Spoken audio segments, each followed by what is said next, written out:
Este programa é livre para todos os públicos. Pai das misericórdias e Deus de toda consolação, ouvi-nos. Seja bem-vindo, meu irmão, minha irmã, a este nosso momento de oração ao Pai das misericórdias. Cumprimentamos os nossos irmãos brasileiros ou estrangeiros que estão aqui no Brasil também, sejam bem-vindos. Cumprimentamos você de Portugal, povo querido de Portugal, que eles também já mandaram aqui testemunho para a gente. Olha, se vocês têm de fora também têm testemunhos, podem enviar aqui também para nós. Mas cumprimentamos a todos. Sejam bem-vindos a esse momento de oração, de abraço do Pai das Misericórdias, né? É verdade, nós saudamos você que quer fazer esta experiência, né? De experimentar o abraço do Pai das Misericórdias, de experimentar o perdão, a redenção, mas também o consolo de Deus, a força de Deus, porque Ele é o Pai das Misericórdias e o Deus de toda consolação. Se você tem um testemunho, pode enviar para nós no faleconosco@paidasmisericordias.com. Do Evangelho de Lucas, capítulo 15, versículos de 1 a 3. Lucas, capítulo 15, versículos de 1 a 3. Todos os publicanos e pecadores aproximavam-se de Jesus para o escutar. Os fariseus e os escribas, porém, murmuravam contra ele. Este homem acolhe os pecadores e come com eles. Então, ele contou-lhes esta parábola. E aí Jesus vai contar a parábola da ovelha perdida, da dracma perdida, da moeda perdida. Vai contar também a parábola do Pai das misericórdias, do filho pródigo. Meus irmãos, mas o que nos chama a atenção aqui nesta passagem? Que Jesus estava realizando o seu ministério público, ele estava vivendo, a sua obediência ao Pai, de ensinar, de acolher, de exortar, e ele estava com os pecadores. Publicanos e pecadores aproximavam-se de Jesus, porque eles não desejavam mais aquela vida, eles desejavam a vida que estava ali diante deles, que era o Cristo. Eles desejavam a vida nova, eles contemplavam a misericórdia e queriam a misericórdia em suas vidas.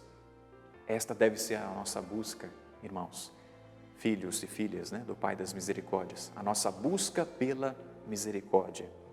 E é claro, ali o Senhor encontrou algumas dificuldades com alguns fariseus, com alguns escribas, que se opuseram a esta maneira de Jesus, de acolher os pecadores, de acolher aqueles que mais precisavam da misericórdia. Por isso que Jesus contou as parábolas.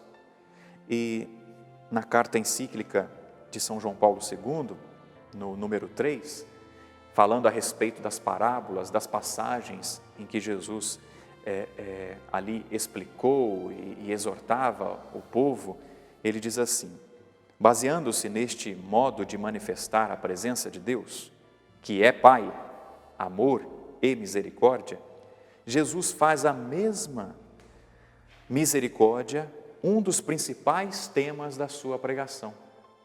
De fato, percorrendo as Escrituras, percorrendo os Evangelhos, Márcio, nós conseguimos perceber, em cada situação, de pano de fundo, ou então escancaradamente, estava a misericórdia, estava o amor de Deus, estava o perdão de Deus. Então, Deus não deixou de se revelar em Jesus, revelando através desses ensinamentos de Jesus como a misericórdia. Como de costume também neste ponto, ensina antes de mais em parábolas, porque exprimem melhor a própria essência das coisas. Basta recordar a passagem do filho pródigo, do bom samaritano, do servo que não tinha compaixão. Numerosas são as passagens ainda em que Cristo se manifesta um amor e a misericórdia, sempre sobre um aspecto novo. A parábola da ovelha perdida, a parábola da dracma perdida, não é? Parece não ter lógica. Se eu tenho 99 e só uma escapou, não tem lógica ir em busca daquela uma. Mas Jesus disse que o Pai faz isso. ele vai em busca daquela uma. Não tem sentido perder uma moeda e depois gastar mais ainda do que por ter recuperado aquela moeda, mas porque a lógica de Deus ela é diferente. Então ele ensinou, mas ensinou de uma forma nova a respeito da misericórdia. Eu costumo dizer que a matemática de Deus não é como a nossa, né? Que faz as continhas, né, justas ali, né, para ver se vai dar certo, né? Se vale a pena, se não vale, porque Deus não economiza, esta é que é a verdade, né? Ele não faz esta economia, não pensa desta forma, porque você vale a pena para Ele, né? Então, se você está distante, você está longe, você é uma pessoa que já caminhou na igreja, ou você está agora conhecendo as coisas de Deus, mas está aí, né, vivendo os seus dilemas, desta vida que você vive. Deus não economiza, Ele se dá por inteiro. Ele entrega o seu maior tesouro para te salvar, para me salvar, para salvar cada um de nós.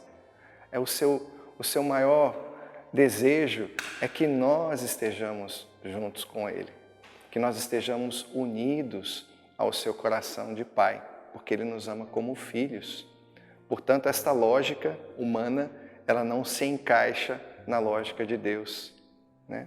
Que dá o seu filho, o seu único. Veja, a lógica humana é aquele momento de Abraão que Deus coloca à prova com o seu filho Isaque, né? E Deus percebe a fidelidade de Abraão e poupa Isaque do sacrifício. Mas Deus não poupou o seu próprio filho. Esta é a lógica de Deus. Não cabe na nossa razão. A gente não precisa entender, mas nós podemos experimentar esta grande graça que é o amor de Deus e a sua misericórdia. Não cabe na razão, mas cabe no coração. Por isso, abramos o nosso coração à misericórdia de Deus, que realmente não cabe na nossa lógica. E é esse testemunho também, que não tem muita lógica, no sentido até do horário, mas a pessoa fez uma experiência com a misericórdia do Pai. Ela diz assim: sou Maria Rita, tenho 58 anos, moro em La Sans, Minas Gerais. Sou casada há 39 anos e o meu marido era muito difícil, bebia muito. Um dia aconteceu uma situação em que ele quase foi morto. Depois disso, ele foi para a igreja evangélica e não aceitou mais que eu fosse à igreja católica. Insistiu muito para que eu me tornasse evangélica e contra a minha própria vontade acabei indo para tal igreja. Depois de alguns meses ele sofreu um AVC e ficou totalmente dependente de mim. Isso foi há 18 anos e até hoje ele ainda depende de mim, não fala quase nada. Eu ainda continuei na igreja evangélica sem saber como voltar a ser católica. Então, eu assistia ao programa Oração ao Pai das Misericórdias, na época com o Padre Márcio, às 4 horas da manhã. Eu levantava para trabalhar, ficava assistindo e falava ao Pai das Misericórdias: Pai, receba esse filho pródigo, que sou eu. Eu falava isso todas as manhãs, até que um dia fui escondida visitar o Santíssimo Sacramento. Ali chorei muito e tive a certeza que Ele queria que eu voltasse.